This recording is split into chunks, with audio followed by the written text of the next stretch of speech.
Welcome! It is that time. It is Friday, 12 p.m. Eastern Time. Welcome to Ask Dr. Geier Live. Wherever you're watching, hope you're making today your masterpiece. I'm Dr. David Geier, triple board certified orthopedic surgeon, sports medicine specialist, anti-aging and regenerative medicine expert, and media medical expert. I hope you feel, look, and perform your best regardless of age or injuries. Very excited to be here. This is, again, the one place each week where I try to give back and basically take a little bit of time to ask questions. I don't do it in response to emails. I don't do it in response to comments left on my website or on videos on YouTube or anywhere else. So this is your chance to ask questions. Please, please, please remember that I am not giving you medical advice. I'm not your doctor. You're not my patient. I haven't seen you, examined you, looked at x-rays, MRIs, any of that. This is meant as general information, meant for educational purposes, so you can understand the injury, the surgery, the recovery, the rehab, whatever it is that you have questions about, so that then you can take that to your doctor and have a little bit more understanding of what he or she is talking about. I have learned over my now 17 plus years in orthopedic surgery that most orthopedic surgeons cannot speak in plain English. That's one of the things I learned a lot from these questions, and so I hope I can help in some way. Also, I would love it if you'd leave your first name along with where you're located. I like to kind of get to know you, know where you're from, instead of these weird usernames. I'd love name and where you're located. Usually a lot of international people as well, which is even more impressive because they're a lot of times watching it in the middle of the night as opposed to people in, say, Kansas, that it's just Friday morning. So for what that is worth. Elena, good to see you. Very excited you're here. Let me start. Georgia here. Speaking of, where'd it go? Speaking of foreign countries, Georgia's in Greece.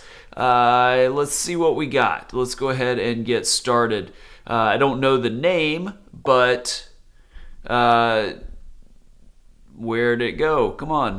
We got somebody from New Orleans, SNC Nutrition. Elena is from Austin, Texas. I don't know where LJ in New Orleans. I don't know why I can't get yours to pop up on the screen. We've got Larry from Jacksonville, Florida, which my last PA was actually from Jacksonville, Florida, and she was great. So always love, and my parents live in Florida. I love the state of Florida. They're in South Florida, but still, they love it. All right, let's start with Uriel, since Uriel asked a question. If we can get this one on the screen, asked this question even before the show started, while we were sort of playing the intro music. Uriel, 22 years old, 2 ACL reconstructions in both knees. I don't know if that means 1 in each or 2 in both. Regardless, not necessarily a good thing. At 22 years old especially. I used allografts, not very active in sports. 1 year, my right knee, I think that means 1 year ago, and left just this past month. Oh, so just recently had it. All right. My question, how long allografts last? My right knee, I still feel pops. Feels like it's almost loose. I don't do physical therapy very well. Normal for 1 year, still feeling that. Okay, let me kind of dive into this a little bit here. Get that off the screen. Allografts, what that means with ACL surgery. So let me get the model here. The ACL, for those of you that don't know, is the ligament, let me pull it this way, deep in the center of the knee in front of the PCL behind it, the anterior cruciate ligament. And when you tear that usually does not heal on its own, trying to orient that for people. So you have to go in and make a new one. And there's a variety of different tissues that can do that if you use it from your knee, part of your patella tendon, part of your quad tendon, 1 or 2 of your hamstring tendons can make a new ACL ligament held in place with screws or bones or washers, depends on sort of the tissue used. Or you can do an allograft. So those from your knee were considered autografts. From somebody else's knee, that's considered allografts. From a donor, somebody that dies, they harvest his or her organs, including parts of joints. Now, I will say this, I know it's Uriel, it's a little too late for you to go back and do that. I am not a huge allograft fan, at least for primary ACL reconstructions. If it's a secondary, meaning a revision, maybe there's more of an indication for it. But we know multiple studies here in the US have shown much higher failure rates with allografts compared to autografts.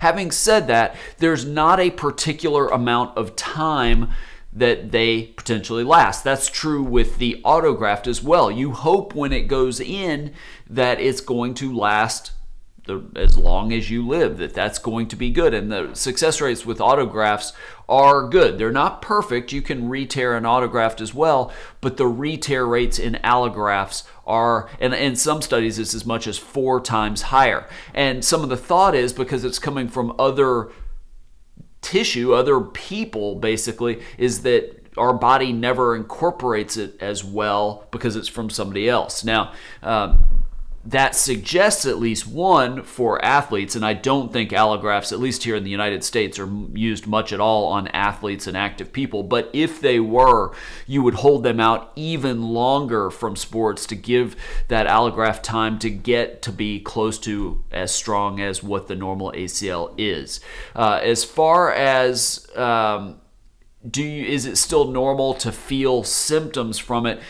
One, I can't examine you, so I don't know if that graft is still holding up, and that's why you feel like it's loose and popping. Or is that, Euro mentioned not doing physical therapy very well. She just didn't get her quad strength back, her VMO strength back, her hip abductor and external rotation strength back as well.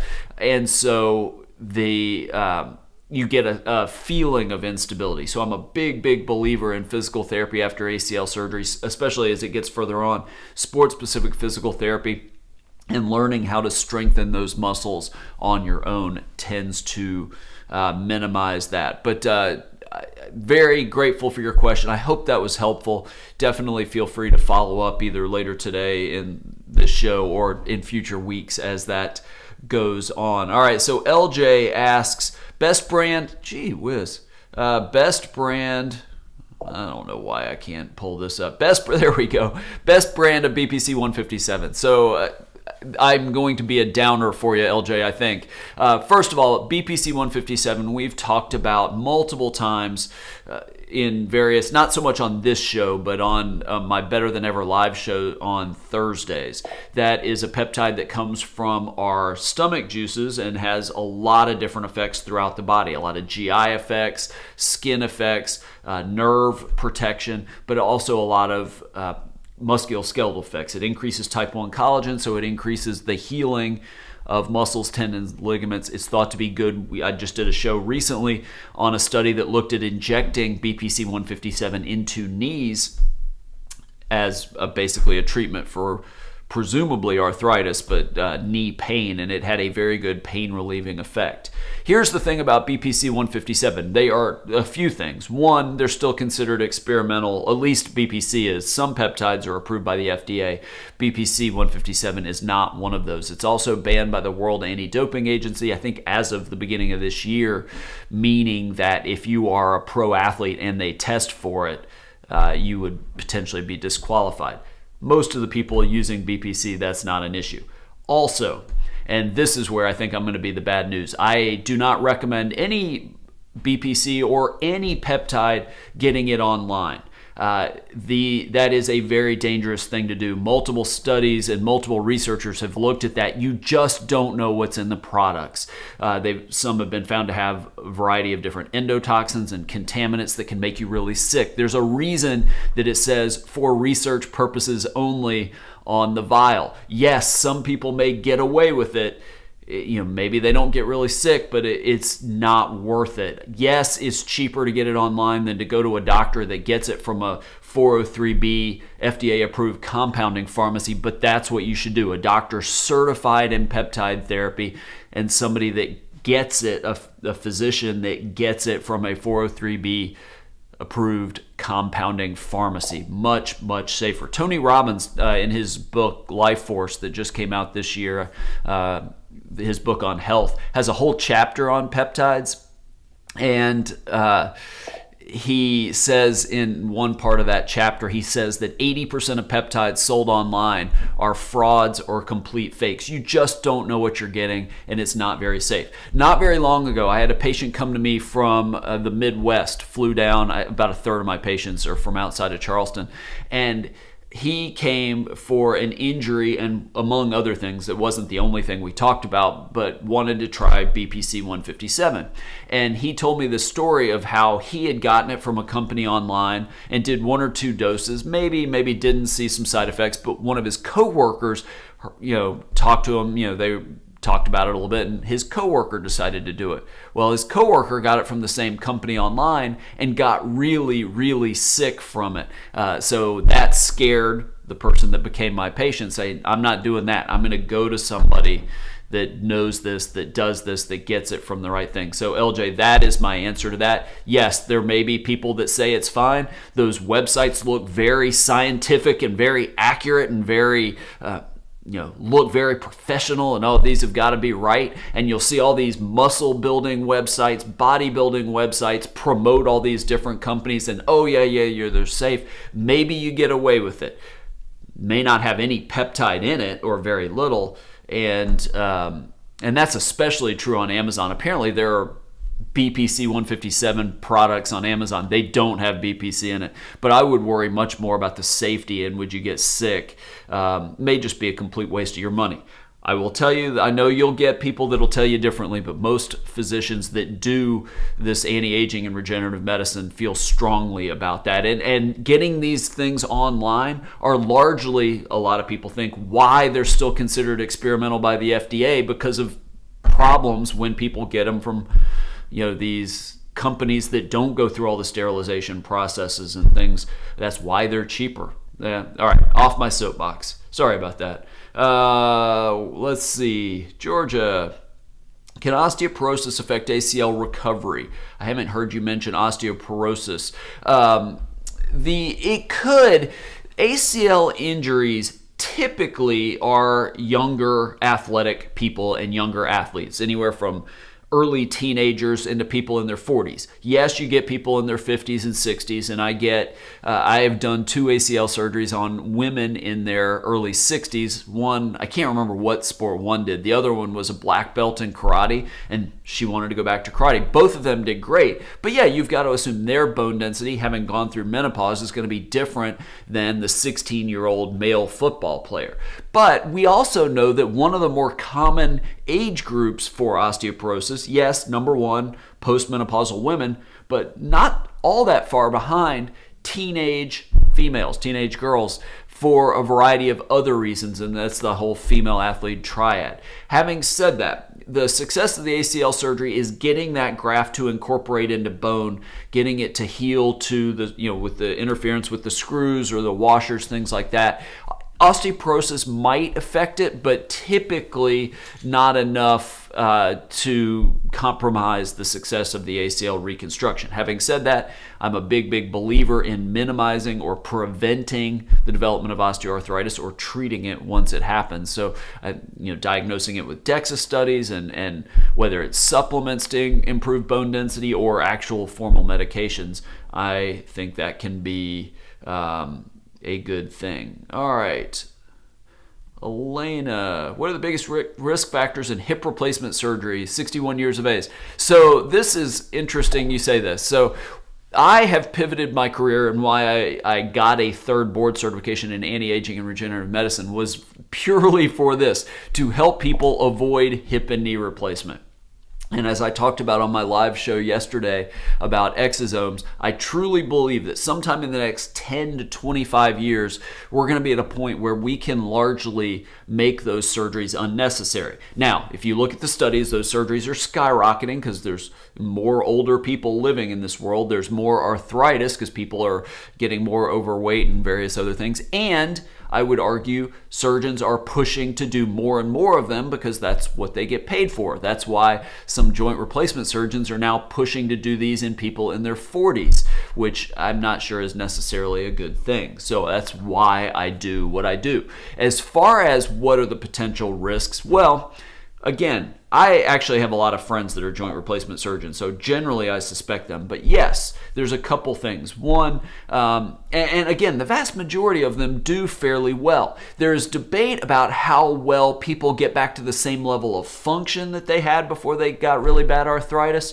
I know that people get frustrated because they can't run like they wanted to. There's a lot of decrease in activity, but you can still be relatively active. Now, as far as complications, infection is a complication risk in any joint replacement, knee, hip, shoulder, any of that. It's not likely, but it in theory is possible, and it's a devastating one once it happens. You have to go back in, clean out the infection out of the joint surgically, sometimes replace the components. It's a really, really big deal. IV antibiotics and a lot of other things.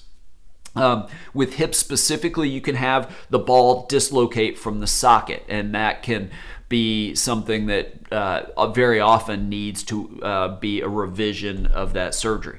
There's, depending on kind of technique of putting it in, there can be fractures around the prosthesis soon after or down the road after. Not a real likely thing, but can happen. And then obviously is the need for revision surgery down the road. That's one of my biggest issues with doing them younger and younger.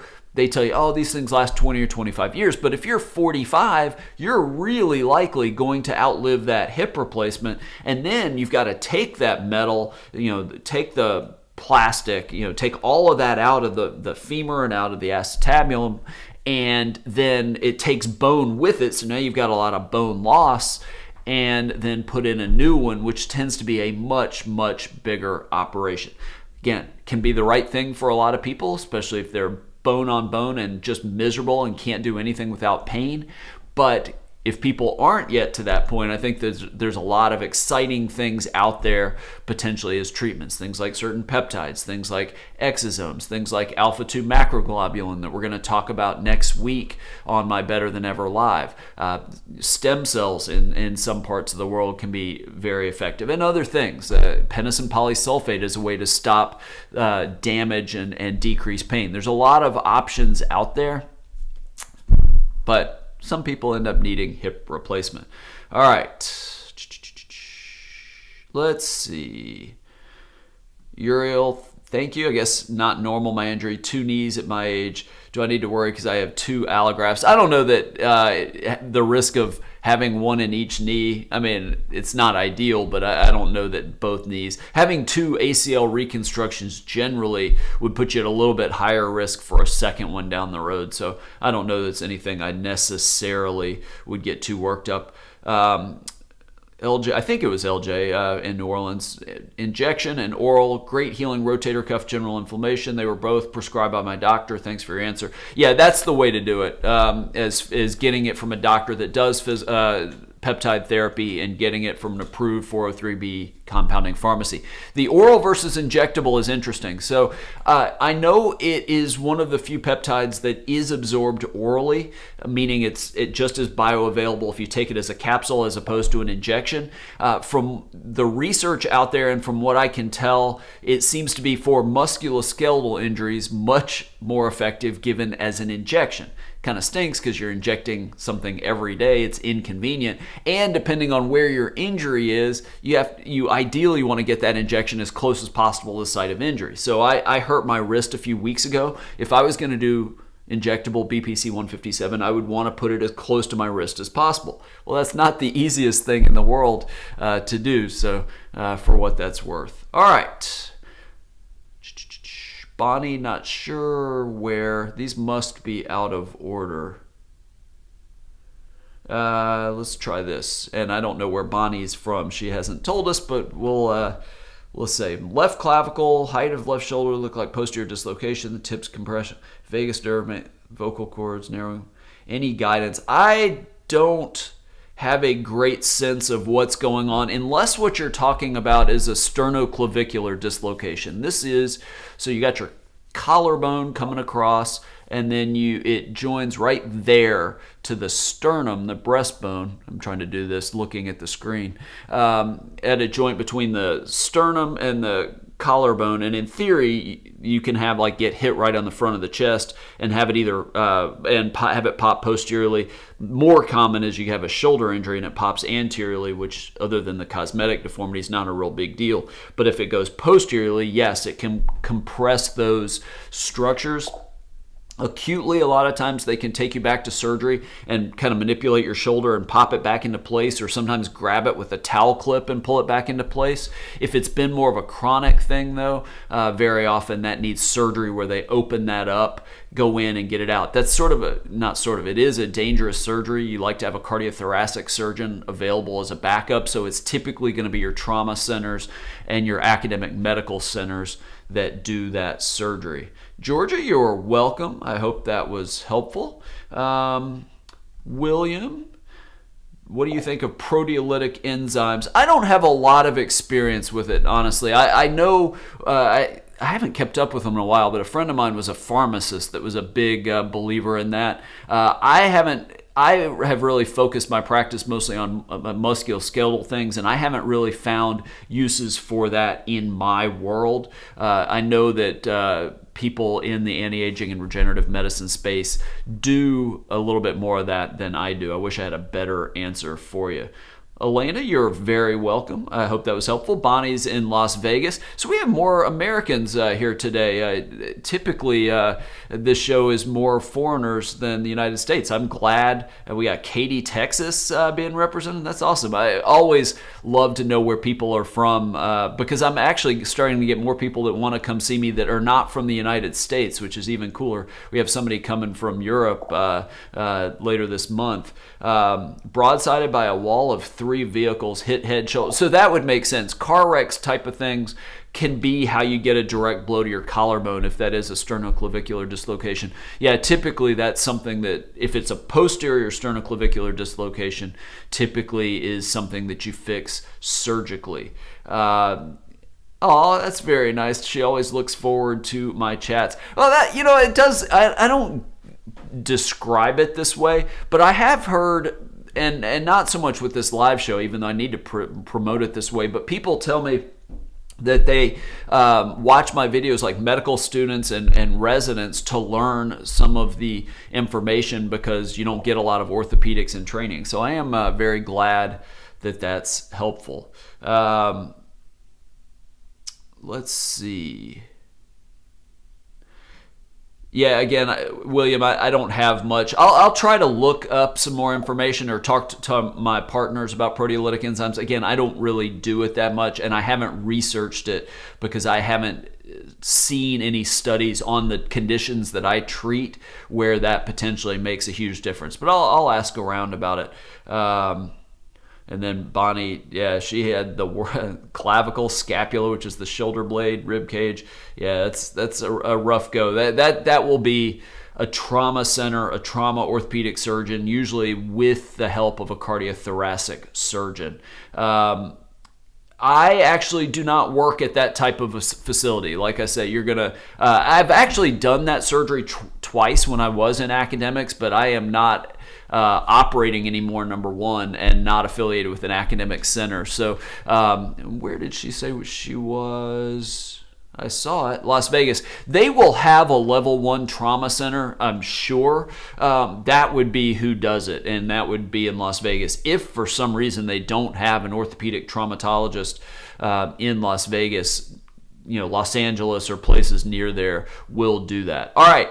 That is all we've got today. Really, really great questions. Very excited. We will be here. I will be here the next few Fridays. I will take a little bit of time off around the Christmas holiday, but very, very grateful that you are here. And I look forward to seeing you back on Ask Dr. Geier Live very soon. Have a great rest of your weekend.